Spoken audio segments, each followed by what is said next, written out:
Ever wished you could just vanish for a while, leave the routine behind, and peacefully drift into the sunset? Well, Jose Salvador Alvarenga did just that, but he'd probably tell you it's not as dreamy as it sounds. Imagine being lost at sea for over a year, like Alvarenga. He disappeared off the coast of Costa Azul, Mexico, only to pop up miraculously alive 438 days later in the middle of the Pacific. It might sound like a wild island legend, but Alvarenga is no myth. He's flesh and blood, adrift in the deep blue, battling dehydration and a fading grip on reality. Alvarenga survived over 14 months by trusting his instincts and letting his imagination run wild. How many days were you out on that boat? Tuve 438 días.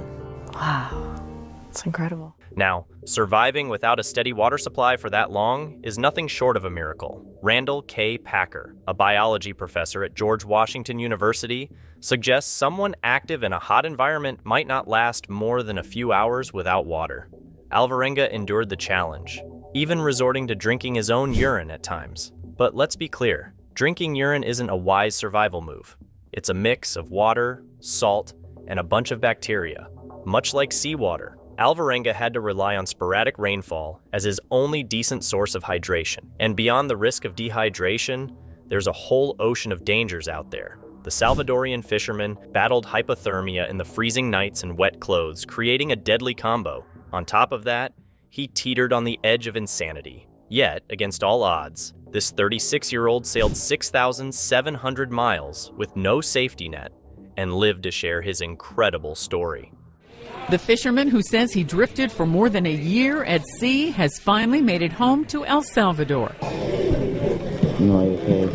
I don't know what to say. Setting sail on November 17th, 2012, Alvarenga left behind a lot of emptiness. Estranged from his parents for 8 years and having given up custody of his daughter, the sea was all he seemed to have. As a 4-year professional fisherman working for Villermino Rodriguez, he knew the challenges of his job, but nothing could brace him for what happened next. We thought he was dead after having sailed away. There was a lot of wind after that, and no one could save him. They sent planes, boats, but nothing. It was weird because his boat didn't reappear in pieces or anything like that. We admire him. It's great news that we just got. Accompanied by 24-year-old Ezequiel Cordoba, who joined last minute after Alvarenga's friend backed out, they embarked on what was supposed to be a 30-hour fishing trip. Packed light and overly confident, they overlooked checking their gear, leaving them with half-empty radio batteries and a non-waterproof GPS. The journey kicked off on a high note, and soon, Alvarenga and Cordoba celebrated a bumper catch, nearly 1,000 pounds of fresh fish. Everything seemed to be going swimmingly until the weather took a sharp turn. Imagine a gripping scene from a perfect storm. But this time, replace the Andrea gale with a tiny boat, 1/3 the size and only a fraction of the equipment. Saturated to the skin, the duo faced waves relentlessly assaulting their solitary skiff, threatening to engulf both the men and their valuable catch. Speaking of the catch, imagine 1/2 metric ton of tuna, mahi-mahi, and various shark species sloshing around the tiny deck in the midst of one of the worst storms in years. Fearing the shifting load might capsize them, Alvarenga faced the painful decision to dump the entire haul overboard. The storm raged on for a relentless 5 days, wreaking havoc on the boat. The engine was wrecked, and every piece of electronic equipment, including the GPS and two-way radio, was rendered useless. Alvarenga had managed to send out an SOS call to his boss on shore before the radio breathed its last breath. Unfortunately, with no way to pinpoint their position, the call offered little help. A robust search and rescue mission was launched, but the conditions were harsh. The 23-foot skiff, stripped of sails, structures on the deck, and any lights, became invisible amid the towering waves. Despite 2 days of relentless searching, the rescue operation was called off, and Alvarenga and Cordoba were presumed dead. Sent boats straight away to go look for him. On the 3rd day, we asked for the governor's help. They sent search planes during 4 days. For us, It's a miracle because it's been such a long time. But everything can happen. Nothing disgusted or scared him. When he was off at sea, he used to catch and eat turtles, fish, and birds that would stand on the bow of the boat. Huddled inside the now empty icebox that once housed their catch, Alvarenga and Cordoba weathered the rest of the storm. Emerging 5 days later, cold, exhausted, and smelling less than pleasant, they found themselves surrounded by an endless expanse of seawater with no clue of their location. In the cold light of day, they assessed their grim situation. They had dumped all their food, had barely any water left, their fishing gear was devoured by the waves, and anything reliant on electricity was fried. Lost at sea, their outlook seemed dire. Yet, Alvarenga's expertise proved invaluable. He knew the art of catching fish barehanded, keeping his hands steady, inches apart, allowing a fish to swim beneath before gripping it tight. It wasn't foolproof, but it worked, providing them with sustenance. Alongside the many fish caught, Cordoba cleaned and left them to dry in the sun, offering a glimmer of hope in their otherwise desperate situation. In their desperate struggle for survival, Alvarenga and Cordoba also managed to capture seabirds and turtles that ventured too close to the boat. These creatures became crucial when their water supply decreased after an extended period without rain. Drinking bird and turtle blood must have been a challenging choice, but it was a desperate measure to avoid dying of thirst. The abundance of animal meat had an added benefit. It contained vitamin C, helping to stave off the onset of scurvy when consumed in relatively high quantities. But soon, Alvarenga resorted to drinking his own urine in a disturbing cycle to survive. However, a stroke of luck struck about 2 weeks into their trial. Darkened skies and the sound of rain caught Alvarenga's attention from inside the icebox. This was a moment he had prepared for with a rainwater collection system he had been constructing. Although it would have been tempting to consume it all at once, they wisely decided to ration the precious fresh water supply. Days turned into weeks, weeks into months, and the men persevered. They collected and stored plastic containers and bottles that floated by, stumbling upon a drifting garbage bag that seemed like a small treasure trove of supplies. Inside, they found a wad of chewed gum, half-rancid milk, half a head of cabbage, and carrots. An unexpected feast for men surviving on meager scraps of fish, raw turtle, seabirds, and urine. With these newfound supplies, they had a reserve of food that would last several days, offering a brief moment of comfort between the two. Sadly, Alvarenga and Cordoba's short-lived peace was cut short when Cordoba got sick after eating raw seabird meat. His illness led to a refusal of all food, and his mental state further deteriorated. While Alvarenga remained resilient, his shipmates' physical and mental health steadily declined. Despair filled the two sailors, leading them to make a promise. If one of them didn't make it, the other would go to their parents, tell their story, and say goodbye. Soon enough, Alvarenga found himself having to fulfill this solemn promise.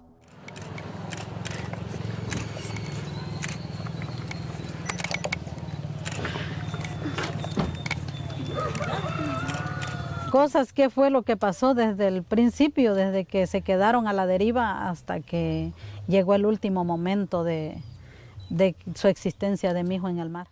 On an ordinary morning, Cordoba's body finally succumbed. As Alvarenga recounted, the young man felt himself slipping away. When Alvarenga tried to offer water, Cordoba's body went rigid and convulsed. "Don't leave me alone," Alvarenga cried, questioning how he could endure solitude. The harsh reality struck when his friend went limp. Despite being strangers at the journey's outset, Alvarenga cherished the friendship made through adversity. The prospect of being alone in that desperate situation was so terrible that at first, Alvarenga simply couldn't face it. He kept Cordoba's body with him in the boat, chatting away with his young friend as if he was still alive. For 6 full days, he chatted to the corpse whilst nature took its course, until he suddenly realized he was losing his mind.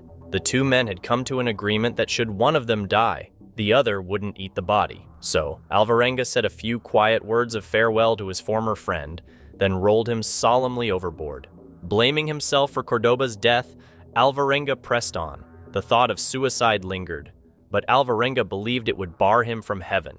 Thus, he clung to faith, kept praying, and pressed forward alone, holding on to hope that an end to his prolonged misfortune would eventually come. Certainly, the oceans aren't devoid of activity. Alvarenga often spotted ships passing on the distant horizon, mostly shipping containers resembling colossal floating mini-cities navigating some of the planet's most remote areas. Despite being among the largest vessels, container ships typically have very small crews, usually no more than 20-30 people, resulting in limited surveillance over the vast ocean. Alvarenga's tiny skiff, a mere speck amidst the endless waves, went unnoticed. Alone and with no one to converse with, Alvarenga sought refuge in his imagination. As a coping mechanism to pass the time and maintain some semblance of sanity, his mind constructed a reality so vivid that he could taste and feel every detail. Mornings were spent pacing the ship, but mentally, he embarked on leisurely walks across the world. These imaginative scenarios served as distractions until one day, while drifting on a steady current, he experienced an extraordinary hallucination. Emerging from a thin mist veiling the Pacific, the silhouette of an island took shape. Acknowledging the temporary nature of his hallucinations, Alvarenga realized that if this vision were real, he had to ensure his boat continued drifting towards it. He quickly moved across the ship, cutting off the buoys trailing behind to increase speed. Within an hour, his boat reached the shore. Without hesitation, he leapt off the boat and swam to the coast, later identified as the tile islet of the Eben Atoll. Naked and pleased to be on solid ground, Alvarenga crawled along the soft sand. The locals Russell and Emmy were engrossed in processing dried coconuts when frantic shouts interrupted their routine. Rushing to the beach, they discovered Alvarenga, bearded and disheveled.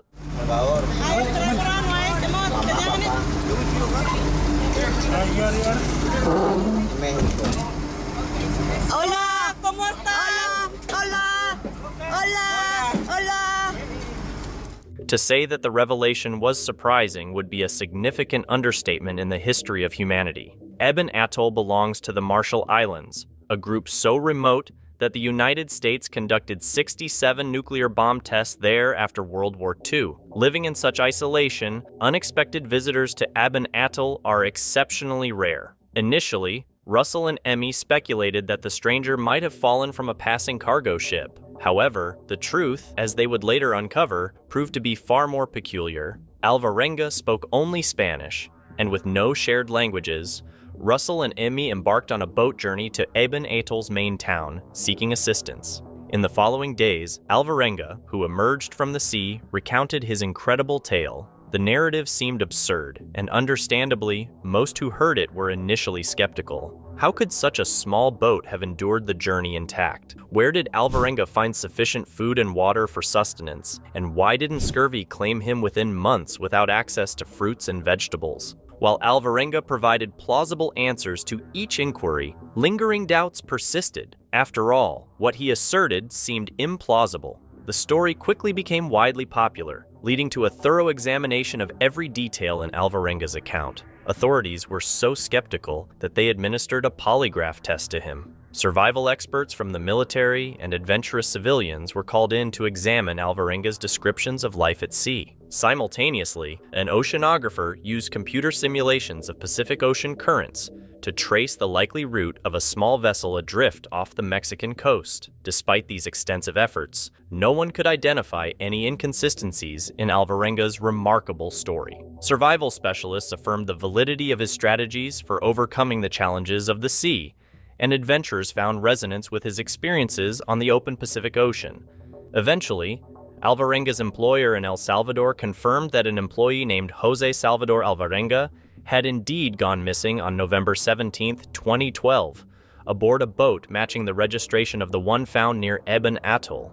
As these puzzle pieces fell into place, the global press was compelled to acknowledge the seemingly implausible truth. Jose Salvador Alvarenga was recounting an authentic tale. The distance covered during his voyage was estimated to be between 5,500 to 6,700 miles. The family of Jose Salvador Alvarenga, the fisherman who had been lost at sea for more than a year, have spoken out about their joy of finding out he was alive. Jose's brother Carlos says he's still in shock. Completamente impactante. It was impacting. I was left speechless. I'm very happy and very grateful to God and to the people who rescued my brother. I'm infinitely grateful to those people. I don't have enough words or gestures to thank them enough for everything they are doing for him. Jose, thought to be from El Salvador, washed ashore on the Marshall Islands after being adrift in the Pacific Ocean for 14 months. He was found on a remote coral atoll where he had been washed up over the weekend in his small fiberglass boat. It feels a bit ridiculous to call Jose Alvarenga lucky, but it's worth pointing out that Ebon Atoll is the only land for at least 100 miles in any direction. It's one of the most remote places on the planet, and if his path had been just a few miles to the north or south, he'd have drifted clean past it. The next stop would likely have been the Philippines, which is more than 3,000 miles away. Upon Alvarenga's arrival at Ebon Atoll, initial assessments revealed generally positive vital signs, with the exception of low blood pressure. He exhibited swollen ankles and difficulty walking. Over the course of his 11-day hospital stay, his health fluctuated, with some deterioration reported, leading to the administration of an IV drip to address dehydration. Eventually deemed healthy enough, Alvarenga was allowed to return to El Salvador. Alvarenga's parents, initially fearing him dead long before his disappearance, were overjoyed to learn of his survival. His father, who had prayed for his son's safety during the ordeal, expressed relief. His daughter, upon hearing that her father had been found, said that after he returned home, "The first thing I'll do is hug him and kiss him." In an interview, his brother expressed gratitude to the people who rescued Alvarenga.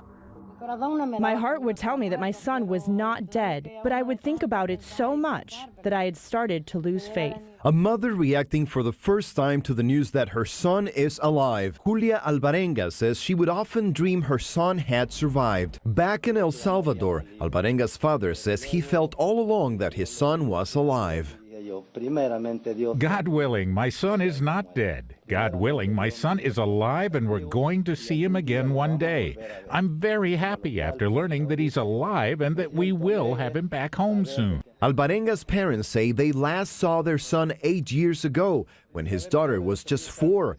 She doesn't remember him, but when asked what she will do when she sees him, "I will give him a hug," she says. Unfortunately, the tough times didn't end completely. He got diagnosed with anemia, had trouble sleeping, and developed a fear of water. After returning to land, Alvarenga faced accusations of cannibalism from Ezequiel Cordoba's family and got sued for $1 million for allegedly eating their relative. The lawsuit came shortly after he landed a book deal for Jonathan Franklin's 438 Days, an extraordinary true story of survival at sea. While facing the $1 million lawsuits that didn't go very far, it might seem like Alvarenga's story made him a millionaire. But that's far from the truth. According to Alvarenga's lawyer in 2015, Ricardo Cucalon, Franklin's book only sold 1,500 copies in the United States originally, and Hollywood has yet to consider making a full-length movie. One of Cordoba's family members, his mother, gladly welcomed the Alvarenga into her home,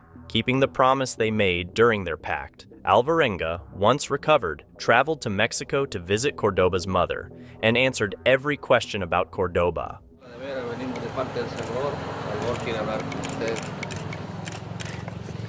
Como lo que nos hicimos con él, es que yo le iba a decir a su mamá lo que él me dijo. Pero que hoy día lo estoy cumpliendo y gracias a Dios que me dio la oportunidad de encontrarme con ella. Me siento yo desahogado, me siento yo tranquilo de mi promesa que hice yo con Ezequiel. Despite quickly becoming a sensation and an inspiration, the world gradually forgot about Jose Alvarenga. But not everyone. In 2017, he was on the guest list of PrepperCon, a convention dedicated to disaster preparedness and survival. Alvarenga's ordeal isn't something easily forgotten, but he wasn't ready to let it define him. Summing up a story like Alvarenga's is challenging. It's one of those things that the human brain just can't fully grasp, like the vastness of the universe. Simply put, Jose Salvador Alvarenga's 438 Days at Sea represent one of the most extraordinary journeys and feats of survival ever endured by a human being.